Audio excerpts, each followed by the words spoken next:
Good evening Sujaya പാർവതിയിൽ നമ്മൾ വളരെ പ്രധാനപ്പെട്ട ഒരു വാർത്തയിലേക്ക് പോവുകയാണ്. പോലീസ് ഉദ്യോഗസ്ഥർക്കെതിരെ ലൈംഗിക പീഡന പരാതി നൽകിയതിന് പിന്നാലെ ജീവന് ഭീഷണിയുള്ളതായി പരാതിക്കാരി. എഫ്ഐആർ ഉടൻ രജിസ്റ്റർ ചെയ്യണമെന്നാവശ്യപ്പെട്ട് അതിജീവിത മലപ്പുറം ജില്ലാ പോലീസ് മേധാവിക്ക് പരാതി നൽകി. പ്രതികളെ ജുഡീഷ്യൽ കസ്റ്റഡിയിൽ പാർപ്പിക്കണമെന്നും നീതി നടപ്പാക്കി തരണമെന്നും പരാതിയിൽ പറയുന്നു. പരാതി ഒതുക്കി തീർക്കാനും സാക്ഷികളെ സ്വാധീനിക്കാനും പോലീസ് ശ്രമിക്കുന്നതായും അതിജീവിത ആരോപിക്കുന്നു. പരാതിയുടെ പകർപ്പ് റിപ്പോർട്ടറിന് ലഭിച്ചു. ടി.വി. പ്രസാദ് നൽകും കൂടുതൽ വിവരങ്ങൾ. ടി.വി. പ്രസാദ്, ഇവർ പരാതി നൽകിയിട്ട് മൂന്നാം പക്കമാണിത്. ഇതുവരെ എഫ്ഐആർ ഇട്ടിട്ടില്ല. പ്രാഥമിക അന്വേഷണം നടക്കുന്നുവെന്ന് പോലീസ് പറയുമ്പോൾ അതിജീവിത ഇപ്പോൾ തന്റെ ജീവന് തന്നെ ഭീഷണിയുണ്ട്, ഈ പരാതിയുമായി മുന്നോട്ട് പോകാൻ കഴിയാത്ത ഒരു സാഹചര്യമുണ്ട് എന്നതാണോ മലപ്പുറം ജില്ലാ പോലീസ് മേധാവിയെ അറിയിച്ചിരിക്കുന്നത്?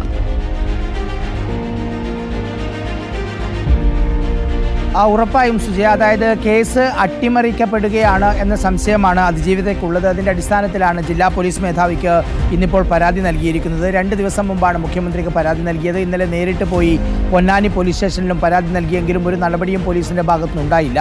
മാത്രമല്ല, പോലീസിൻ്റെ നേതൃത്വത്തിൽ വിവിധ ഭാഗത്തു നിന്ന് ശക്തമായ സമ്മർദ്ദം അതിജീവിതയ്ക്ക് നേരിടേണ്ടി വരുന്നതായാണ് അതിജീവിത വിശദീകരിക്കുന്നത്. അതിനിടയിലാണ് അഭിഭാഷകൻ മുഖേന അതിജീവിത മലപ്പുറം ജില്ലാ എസ്.പിക്ക് പരാതി നൽകിയത്. എത്രയും പെട്ടെന്ന് പ്രതികളെ എഫ്ഐആർ രജിസ്റ്റർ ചെയ്ത് അറസ്റ്റ് ചെയ്യാനുള്ള നടപടി സ്വീകരിക്കണം എന്നുള്ളതാണ്. പരാതിയിൽ പറയുന്നത് ഇങ്ങനെയാണ്: പൊന്നാനി സ്റ്റേഷൻ ഹൗസ് ഓഫീസർ മുമ്പാകെ പരാതി സമർപ്പിച്ചു. എന്നാൽ പരാതി ഒതുക്കി തീർക്കാനുള്ള ശ്രമമാണ് പോലീസ് നടത്തുന്നത്. അതിലേക്കായി സാക്ഷികളെ സ്വാധീനിക്കുന്ന തരത്തിലുള്ള നീക്കങ്ങൾ പോലീസ് നടത്തുന്നതായും അറിയുന്നു. പ്രസ്തുത ആക്ഷേപവുമായി ബന്ധപ്പെട്ട് മറ്റൊരു പരാതി ബഹുമാനപ്പെട്ട മുഖ്യമന്ത്രിക്ക് 6-ാം തീയതി സമർപ്പിച്ചിരുന്നു. എന്നാൽ ആ പരാതിയെ തുടർന്ന് പരാതിക്കാരിയെ ക്രൂരമായി പീഡിപ്പിച്ച കുറ്റക്കാർ ഇരയെ അവഹേളിക്കുന്നതിനും വ്യക്തിഹത്യ ചെയ്യുന്നതിനും ജീവിതം മുന്നോട്ട് കൊണ്ടുപോകുന്നതിന് തടസ്സം സൃഷ്ടിക്കുന്നതുമായ പ്രസ്താവനകളും പ്രവൃത്തികളുമായി മാധ്യമങ്ങളിലൂടെ പ്രചരണം നടത്തിയതായി കാണുന്നു. അത് തീർച്ചയായും പരാതിക്കാരിയുടെ മുന്നോട്ടുള്ള ജീവിതത്തിന് പരിഹരിക്കാൻ സാധിക്കാത്ത പ്രഹരം ഏൽപ്പിച്ചിട്ടുള്ളതാണ്.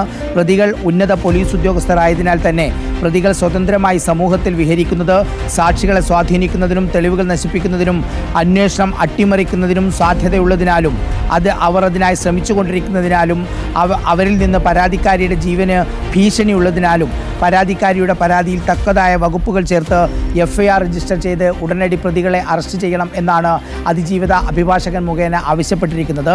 നിലവിലെ സാഹചര്യത്തിൽ പല നമ്പറുകളിൽ നിന്നായി, വിദേശ നമ്പറുകളിൽ നിന്നോ അടക്കം അതിജീവിതയ്ക്ക് നിരവധി പരാതികൾ വരികയാണ്. ഒരു കുഞ്ഞു മകനുമൊത്താണ് അവരിവിടെ താമസം. ഭർത്താവ് വിദേശത്താണ്. അങ്ങനെ കൂടെ പിന്തുണയ്ക്കാനോ ആരുമില്ലാത്തൊരു സാഹചര്യം അവർക്കുണ്ട്. അവരെയാണ് സമ്മർദ്ദത്താൽ വീർപ്പ് മുട്ടിക്കുന്ന ഒരു സാഹചര്യമുള്ളത്. ഇങ്ങനെ പരാതി കൊടുത്തിട്ടും എഫ്ഐആർ എടുക്കാൻ നീട്ടിക്കൊണ്ടുപോകുന്നത് പോലീസ് ഉദ്യോഗസ്ഥരുടെ നേതൃത്വത്തിൽ ഇത് അട്ടിമറിക്കാനുള്ള ശ്രമമാണ് എന്നുള്ളതാണ് അതിജീവിത ആരോപിക്കുന്നത്. ഇനിയിപ്പോൾ മലപ്പുറം എസ്.പി ഉടൻ ഇതിൽ തീരുമാനമെടുത്തില്ലെങ്കിൽ കോടതിയിലേക്ക് പോകുന്നതടക്കമുള്ള തീരുമാനങ്ങളിലേക്ക് കടക്കും എന്നാണ് ഇവരുടെ അഭിഭാഷകൻ അറിയിക്കുന്നത്. സുജയ. പ്രസാദ്, നമ്മൾ പോലീസുമായി ബന്ധപ്പെടുമ്പോൾ അവർ നേരിട്ട് പോലീസ് സ്റ്റേഷനിൽ കൊടുത്ത പരാതിയുടെ സ്റ്റാറ്റസ് എന്താണ്? ആ പരാതി അങ്ങനെ തന്നെ കിടക്കുകയാണ്. അവിടെ പ്രാഥമിക അന്വേഷണം എസ്.പിയുടെ നേതൃത്വത്തിൽ നിർദ്ദേശപ്രകാരം അഡീഷണൽ എസ്.പി നടത്തുന്നത് കൊണ്ട് തന്നെ എഫ്ഐആർ ഇടാൻ കഴിയില്ല എന്ന നിലപാടാണ് പോലീസ് വൃത്തങ്ങൾ സൂചിപ്പിക്കുന്നത് പൊന്നാനി പോലീസ് സ്റ്റേഷനിൽ നിന്നും. മാത്രമല്ല സുജയ, ഇതിലൊരു പ്രധാനപ്പെട്ട പ്രശ്നമുള്ളത്, ഇവർ പരാതി ഉന്നയിച്ചിരിക്കുന്നത് എസ്.പി, ഡിവൈഎസ്പി, CI റാങ്കിലുള്ള ഉദ്യോഗസ്ഥർക്കെതിരെയാണ്. അങ്ങനെ എസ്.പിക്കെതിരായ അന്വേഷണം പോലും അഡീഷണൽ എസ്.പിയുടെ നേതൃത്വത്തിൽ അന്വേഷിച്ച് അതിൽ കഴമ്പുണ്ടോ എന്ന് കണ്ടെത്താനുള്ള ശ്രമമാണ്. നമുക്കറിയാവുന്നതേ ഉള്ളൂ, അഡീഷണൽ എസ്.പിക്ക് എങ്ങനെ എസ്.പിക്കെതിരായ പരാതി അന്വേഷിക്കാൻ കഴിയും എന്ന പ്രധാനപ്പെട്ട ചോദ്യമുണ്ട്. പക്ഷേ ഇതാകെ അന്വേഷണം പ്രഹസനമാക്കുന്ന രീതിയിൽ, പരാതിയിൽ കഴമ്പില്ലെന്ന് പറഞ്ഞ് എഴുതിത്തള്ളുന്ന രീതിയിലേക്കുള്ള ഒരു ഗൂഢാലോചന നടത്തുകയാണോ എന്ന സംശയമാണ് പ്രധാനമായും ഇപ്പോൾ ഉയരുന്നത്. മാത്രമല്ല സുജയ, പരാതിയിൽ പറയുന്നത് പോലെ ഈ സ്ത്രീയെ സമൂഹ മധ്യത്തിൽ മോശക്കാരിയായി ചിത്രീകരിക്കാനുള്ള ശ്രമം ഇതിൽ ആരോപണ വിധേയനായ ഒരു CIയുടെ ഭാഗത്തുനിന്നുണ്ടായി എന്നുള്ളതും ഗുരുതരമായ കുറ്റമാണ്. പക്ഷേ അതിലെതിരെയും ഒരു നടപടിയും ഉണ്ടായിട്ടില്ല. വരും ദിവസങ്ങളിൽ ഈ CIക്കെതിരെ കോടതിയിൽ സമീപിക്കുന്നതിനുൾപ്പെടെയുള്ള നടപടിയിലേക്ക് കടക്കും എന്നുള്ളതാണ് അതിജീവിത അറിയിക്കുന്നത്. Okay, TV. പ്രസാദാണ് വിവരങ്ങൾ നൽകിയത്. അതിജീവിത നിയമ നടപടികളുമായി മുന്നോട്ട് പോവുകയാണ്.